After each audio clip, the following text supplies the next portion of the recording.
बहुत संक्षेप में कुछ बातें रख के आप लोगों से फिर इजाजत हाँ हाँ चाहूंगा। हाँ, प्लीज प्लीज। तो एक तो बहुत जी जी स्पष्ट सर। रूप से मुझे लगता है कि जो समाज की जो जो भी इश्यूज हैं, समाज के जो कंसर्न्स हैं, और क्या यहाँ से आगे क्या रास्ता हो सकता है, इस बारे में बहन जी ने आज जो बोला है उसमें अब ऐड करने के लिए बहुत ज्यादा कुछ है नहीं।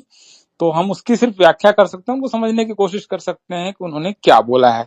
मुझे लगता है कि उन्होंने कंप्लीट पैकेज दे दिया है इस पूरे टॉपिक को समझने के लिए, कि इस पूरे विषय को कैसे समझें और ये किस तरह से इसका असर है और ये कैसे नुकसानदेह है। और जो उन्होंने यूज किया है वर्ड, वो बहुत ही चिंताजनक है। मुझे लगता है कि उन्होंने अपने जीवन काल में पहली बार यूज किया है, और बहन जी हल्के में कोई बात बोलती नहीं है। अगर वो बोल रही हैं कि समाज के लिए इमरजेंसी या आपातकाल आ गया है, तो इससे बड़ा कोई खतरा हो नहीं सकता है।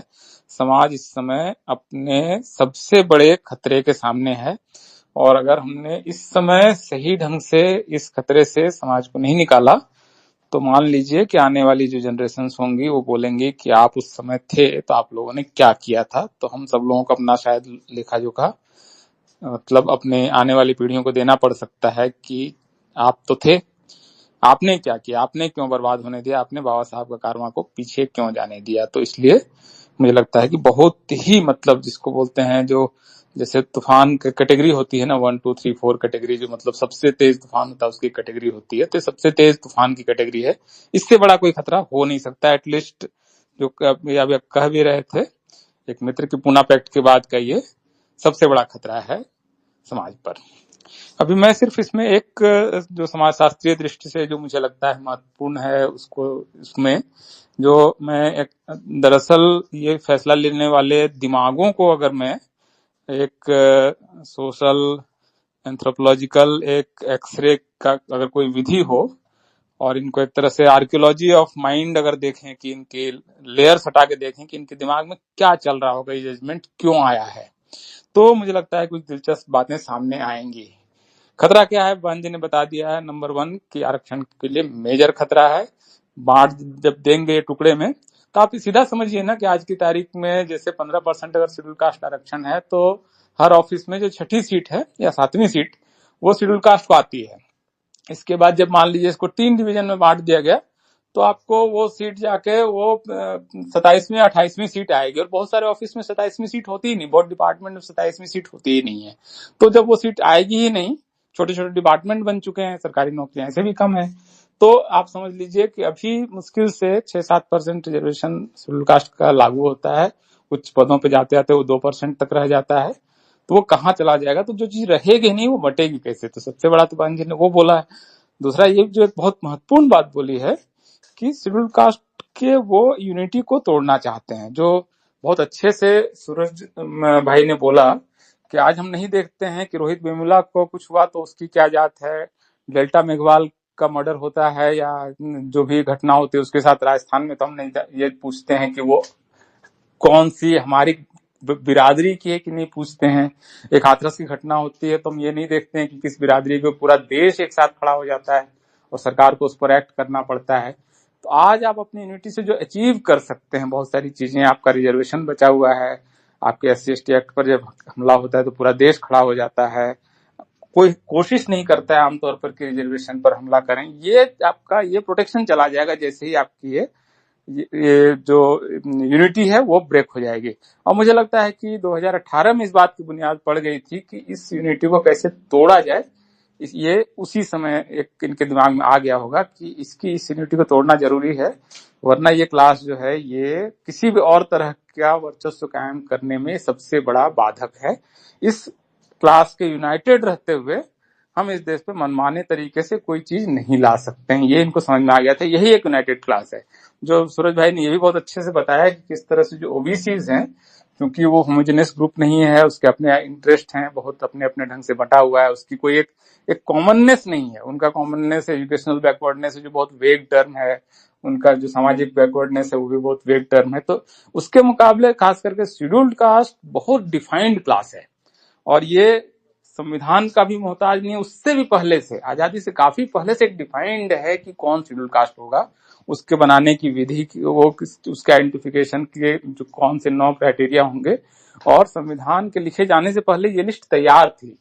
संविधान सभा ने उस लिस्ट को एंडोर्स किया, उसको पारित किया, और ये संविधान आदेश 1950 के जरिए जारी हो गया कि ये लिस्ट है। और इसमें उसी में आर्टिकल 341 में बहुत स्पष्ट रूप से कह दिया गया है कि इसमें इस लिस्ट को राष्ट्रपति जो है वही इसको जारी करेगा, और कोई भी किसी भी तरह का संशोधन और बदलाव जो है वो पार्लियामेंट के जरिए होगा। बिल्कुल वेल लेड लॉ है, इसमें कोई किसी को आज तक कोई एम्बिग्युइटी, कोई उलझन किसी को नहीं थी। क्योंकि समझिए कि उसको संविधान सभा में चर्चा हुई थी इस पर कि किसको ये अधिकार होना चाहिए कि कौन ये लिस्ट बनाएगा। उसमें बाबा साहब का बहुत स्ट्रॉन्ग एक आर्गुमेंट था, जिसको सभी लोगों ने माना भी, कि एक राज्य सरकार हो सकता है कि बहुत राजनीतिक कारण से किसी को शेड्यूल कास्ट को एक विशेष तरीके से शामिल कर ले सकती है, और कि उस कम्युनिटी का हमें वोट मिल रहा है, इसको हम ले लेते हैं, तो ये बहुत ही अराजकता की स्थिति हो जाएगी, तो ये उसको अलाउ नहीं किया जा सकता है। तो इसको थोड़ा सा सेंट्रलाइज्ड और ताकि वो संसद वगैरह से के रास्ते से हो। आज की तारीख में अब जो विधि ये बना दिए हैं, इसके बाद किस तरह के नेगोशिएशंस होंगे जातियों और पार्टियों के बीच में, कि आपको ये 2 कैटेगरी में ऑलरेडी बांट चुके हैं, हम आपके लिए एक तीसरी कैटेगरी बना के आपको 2% या 3% दे देंगे, आप हमको वोट तो लेके आइए बस।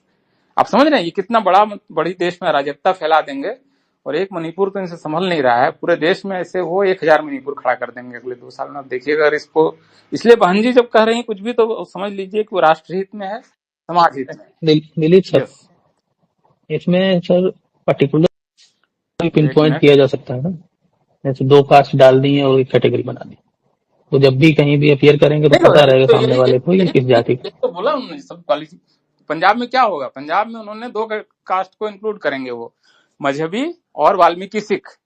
तो वो दरअसल एक रिलीजियस कैटेगरी है, और वहां के रिलीजियस पॉलिटिक्स का पार्ट है वो। ये सरकार समझ नहीं रही है कि वो कितने और ये सरकार मतलब इसका अटॉर्नी जनरल जाके बोल आता है कि सब क्वालिफिकेशन अलाउड है। बताइए कैसे भाई, सब क्वालिफिकेशन कैसे अलाउड है? कि आपको संविधान, ये सूरज जी ने ये भी बहुत अच्छा बोला कि उनका दायित्व है, और वो भारत सरकार के अटॉर्नी जनरल नहीं है, भारत के अटॉर्नी जनरल हैं। उनका दायित्व है कि जो भी वो भारत के सबसे बड़े लॉ ऑफिसर हैं, भारत का जो भी वो कानून है, संविधान है, उसको डिफेंड करने के लिए उनको खड़ा होना है, जब तक कि वो कानून मौजूद है। कानून जब मौजूद नहीं तो अलग बात है। कानून आज की तारीख में आपके पास 341 है, आपको 341 को डिफेंड करने के लिए आपकी नौकरी है। अटॉर्नी जनरल का काम ये थोड़ी ना है कि मेरा मन कर रहा है कि हाँ जी लगता है कि सब क्वालिफिकेशन अगर अलाउड कर दें तो क्या दिक्कत है, कर देते हैं। इसके लिए नहीं है आप भाई साहब, this is not your assigned job. तो आपको जब ये काम नहीं दिया गया, आप ये काम क्यों कर रहे हैं? कि आपको किसने कहा है कि आप नया कोई संविधान लिख देंगे? आप संविधान सभा बनने के लिए बैठे हुए हैं क्या? मतलब चंद्रचूड़ को भ्रम हो गया है कि वो कॉन्स्टिट्यूएंट असेंबली है, पार्लियामेंट है, सबके बाप बने हुए हैं। तो ये देश में अराजकता ले आएंगे। एक देखिए ना, एक जजमेंट से मणिपुर में क्या हुआ था, एक SC/ST एक्ट के जजमेंट से 2 जजों ने लिख के दे दिया, पूरे देश में आग लग गई, 500 शहर बंद हो गए, कितने 1000 करोड़ का नुकसान हुआ, हिसाब नहीं है, कीमती जाने गई। तो ये लोग जो कर रहे हैं ये बिल्कुल ही मतलब this is grammar of anarchy. ये अनार्की की तरफ देश को ले जा रहे हैं। देश एक स्टेबल तरीके से इस समय लगभग सामाजिक एक ठीक है, थोड़ी बहुत उथल पुथल है, लेकिन कुल मिलाकर एक इक्विलिब्रियम में देश है। इसको इन लोगों ने बहुत बुरी तरह से डिस्टेबलाइज किया है। सरकार की इसमें भूमिका बिल्कुल जो है उसकी बहन जी ने जो आलोचना की है बिल्कुल सही आलोचना की है कि बीजेपी की सरकार है, उनका दायित्व था कि उसका अटॉर्नी जनरल को क्या पोजीशन लेनी चाहिए, तो क्या पोजीशन लेके आ गया। आम आदमी पार्टी इस केस को लेकर आई ये सुप्रीम कोर्ट में, उसने क्यों नहीं संवैधानिक पोजीशन ली? और कांग्रेस की जो सरकार है तेलंगाना की, उसने क्यों नहीं संवैधानिक पोजीशन ली? तो इन लोगों ने मिलकर इस देश को, ये असल में बहुत छोटे पॉलिटिकल इंटरेस्ट के लिए इनको लगता है कि ठीक है। बहन जी कई बार राजनीतिक रूप से सफल शायद इसलिए भी लोगों को नहीं नजर आ रहे हैं क्योंकि उनके लिए राष्ट्रहित वो सर्वोपरि मान रही हैं, समाज और राष्ट्र को महत्वपूर्ण मान रही हैं, तो इसलिए वो सस्ता काम नहीं कर रही हैं। लेकिन इनके लिए तो कुछ नहीं है, ठीक है, अगले बार ये 2 जात का वोट मिलेगा, इनको एक कैटेगरी बना देते हैं। और ये भी असल में प्रदीप जी जो कह रहे हैं कि डाटा नहीं है, डाटा हो तो भी नहीं कर सकते हैं। मुश्किल ये नहीं कि डाटा नहीं है, डाटा तो इनके पास क्या है। अब यूपी का मैं उदाहरण बता रहा हूँ, 57% जाटव चमार और 13% पासी और धोबी और कोरी, मोटे तौर पर इन 4 जातियों के लोग अगड़ा मान रहे हैं कि शेड्यूल कास्ट के अंदर ज्यादातर ये मिल गया है। मैं इनकी टोटल आबादी 80% से ज्यादा है, इनके क्या 80% पोजीशन पे बैठे हुए हैं क्या शेड्यूल कास्ट के। और क्या जो अगर मान लेते हैं कि टोटल 4 करोड़ आबादी में 2-2.5 करोड़ आबादी अगर जाटव एंड चमार जो जिसको ग्रुप बोलते हैं, जाटव चमार ग्रुप जिसको बहन जी बोल रही थी, तो ये ग्रुप जो है, ये ग्रुप अगर 2.5 करोड़ है यूपी की आबादी का, इस प्रोपोर्शन में क्या सरकारी ऑफिसर है? 2,80,00,000 है। हाँ, तो उतने क्या सरकारी ऑफिसर आ चुके हैं क्या? जाटवों का ओवर रिप्रेजेंटेशन तब होगा ना जब ये भारत का सबसे बड़ा जो कास्ट ग्रुप है वो उसमें ये आता है। क्या उसकी उतनी हिस्सेदारी हो चुकी है सरकारी नौकरियों में? ओवर रिप्रेजेंटेड तो तब मानेंगे। और इसके बावजूद वो शेड्यूल कास्ट का टाइप, मैं कह रहा हूं कि बाइफर्केशन ट्राइफर्केशन कोई बंटवारा नहीं हो सकता है, क्योंकि ये होमोजेनियस क्लास के रूप में ही ये बना है। इसका आधार ही छुआछूत पना है, जिन्होंने छुआछूत झेला है। ये इस मामले में बैकवर्ड क्लासेस से बिल्कुल अलग है। बैकवर्ड क्लास जो है वो संविधान बनने के भी मतलब करीब 40 साल बाद जाकर उसकी फर्स्ट लिस्ट प्रकाशित हुई है ओबीसी की, और शेड्यूल्ड कास्ट की लिस्ट आजादी से करीब 1900 आप समझिए कि करीब करीब 15 साल पहले प्रकाशित हो चुकी है। तो इन दोनों को एक साथ कैसे तौल रहे हैं कि बैकवर्ड क्लास को बंटवारा कर दिया तो शेड्यूल्ड कास्ट कर दिया? मजाक चल रहा है क्या इस देश में? तो मुझे लगता है कि बहुत ज्यादा सचेत होने की जरूरत है। छोटी छोटी बैठकें कीजिए, लोगों को समझाइए, और मतलब थोड़ा सा इसको मुझे लगता है कि जैसे हमारे पास कम से कम 100-200 वक्ता होने चाहिए जिसको समझे। और सूरज जी से मेरा निवेदन है कि अभी अगले 10 दिन तक हर दिन आप स्पेस आयोजित कीजिए हमारी अपनी ट्रेनिंग के लिए। मैं जैसे भी बहुत सारी चीजें आप लोगों से भी सीख रहा हूँ, सूरज जी ने बहुत सारी नई बातें बोली हैं, तो उस तरह से मेरा भी नॉलेज उससे बढ़ता है। तो आप लगातार अगले कम से कम 10 दिन तक हर दिन इसको आयोजित करें, और एक कुछ और लोग जो इस विषय को लंबे समय से पढ़ रहे हैं, जान रहे हैं, उनको बुलाएं, उनसे बात करें, रिकॉर्डेड स्पेस करें, उसको बाद में यूट्यूब वालों को दे दें उसको, ताकि वो यूट्यूब वगैरह में इसको डाल लें इस डिस्कशन को। तो ये बहुत जरूरी है, क्योंकि इसमें दांव पे सिर्फ शेड्यूल कास्ट का नहीं लगा हुआ है, इसमें पूरा राष्ट्र दांव पे है। संविधान जो है वो उसको कोर्ट से इस समय बहुत सीरियस खतरा है, क्योंकि वो इलीट का एक छत्र राज जहां पर है, इलीट का एक छत्र राज इस समय सरकार के अंदर में भी नहीं है, बहुत सारी विविधताएं हैं। कोर्ट जहां है वहां पर अभी इलीट का एक छत्र राज है। वो इस चीज से बहुत सबसे ज्यादा जो सोशल क्लास परेशान है उसकी परेशानी को वॉइस देने का काम इस समय कोर्ट कर रहा है, और वो जलन में है कि उसको मतलब जो लोग उनके पांव की जूती टाइप ये मानते थे ना, वो खड़े हो रहे हैं ना, तो ये इनको बहुत तकलीफ दे रहा है, वो डिस्टेबलाइज कर रहा है। वो एक तरह से हार्टबर्न जिसको बोलते हैं ना, वो जो गैस बन जाती है ना पेट में, वो इनके पेट में गैस बन जाती है जब ये किसी को देखते हैं कि अरे ये आदमी तो ऐसे था, इनके दादा तो हमारे यहाँ थे ऐसे, उनसे देखो अब आया है गांव में, घर बना ले रहा है, तो गाड़ी ले आया, नहीं इसी स्कॉर्पियो खरीद लिया है। तो जलन के मारे मरे जा रहे हैं असल में, इसलिए वो चाहते हैं कि ये बाइफर्केशन हो जाए। और बाइफर्केशन अगर किसी को लग रहा है कि किसी शेड्यूल कास्ट के अंदर किसी ग्रुप को फायदा करने वाला है, तो उसको मतलब इस बात को इस तरह से समझना चाहिए कि आज जब यूनाइटेड हैं तब तो आप IIM IIT में 2% प्रोफेसर पोस्ट ले नहीं पा रहे हैं, और उसमें तो फिर भी गुंजाइश आपके लिए फिर भी बन जा रही है कुछ। और आप तो है ना भाई, हाथरस में वाल्मीकि परिवार की लड़की थी ना, पूरा देश खड़ा हुआ था ना, शेड्यूल कास्ट के लोग सब लोग खड़े हुए थे ना, तो यही इसी से तो डर रहे हैं। सर मेरे ऊपर FIR हुआ है, उसी हाथरस केस में FIR हुआ है। 25 सितंबर में मुझे जमानत पड़ेगी दिल्ली हाई कोर्ट से। यस, हाँ, तो नहीं वही कर रहे हैं ना, तो हमने किसी ने नहीं देखा ना जाति क्या है लड़की की, तो ये जो यूनिटी है इसी से तो डर रहे हैं ये। तो वो यूनाइटेड तरीके से कुछ चीज की जा सकती है। थोड़ी उदारता मुझे लगता है कि बाकी तमाम जातियों में एक दूसरे के प्रति भी होनी चाहिए, थोड़ी हैंड होल्डिंग होनी चाहिए, कड़वी बात नहीं बोलनी चाहिए। जो लोग थोड़े से अगर किसी को थोड़ा अगर पावर कंपेरेटिवली जिसको कहते हैं वो आ गया है ना, तो उसको बहुत अपनी भाषा में बहुत उदार होने की जरूरत है, और साथ लेके चलना का दायित्व तो हमेशा जो है समाज के आगे बढ़े हुए लोगों का ओनस है वो। तो ये थोड़ी सी भी कड़वाहट इस मामले में अंदरूनी तौर पर नहीं होनी चाहिए। बेशक आज की तारीख में अगर आपके खिलाफ भी खड़ा है कोई आदमी ना, तो उसको लेकर एक मतलब ये मान के चलना चाहिए कि वो कल आपके साथ हो सकता है, और वो आपके साथ ही है, माना उसका इंटरेस्ट आपका इंटरेस्ट है।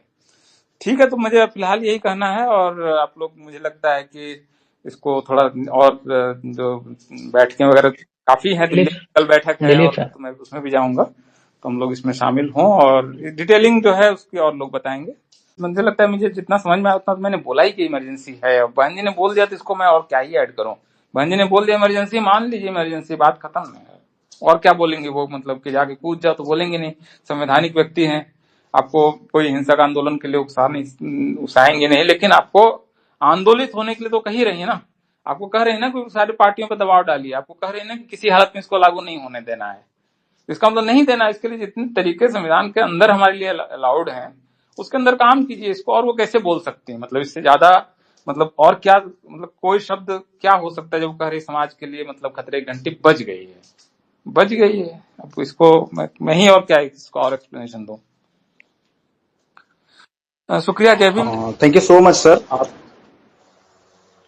हाँ, जय भीम सर। और आपका बहुत साधुवाद कि आप इस स्पेस में आए और अपनी बात रखें। और आपने जो बोला है सर कि हम लोग इसको कई दिनों तक स्पेस रखते रहें, डेफिनेटली सर। आज से मैंने इस चीज को स्टार्ट किया है और इसको मैं कंटिन्यूली कुछ दिन तक रखूंगा। इसलिए हमने इस रिपीट को पूरे स्पेस को रिकॉर्डेड रखा है कि वो साथी जो यूट्यूब पर हैं, अगर उस वीडियो को अपलोड करना चाहते हैं तो विदाउट एनी कॉपीराइट इशू आप सभी लोग इसको डाउनलोड करके अपने अपने चैनल पे इसको अपलोड कर सकते हैं। और अगली लास्ट और जो एक लोग सुन हफ्ते रहे 10 हैं दिन वो तक इसको मैं अभी खुद भी कोशिश शेयर कर लें तो मुझे लगता है कि ये 1-2 लाख लोगों तक तो कल ऐसे ही पहुंच जाएगा। तो सिर्फ करना क्या, आपको उठा के अपने वॉल पे शेयर कर लेना है, लिंक उठा के, तो वो भी मुझे लगता है कर लेना चाहिए। सूरज भाई, मैं इजाजत चाहता हूँ। Thank you. Thank you so much sir. Good night और जय भीम आपको। आप इस स्पेस से जुड़े, आपका शुक्रिया सर।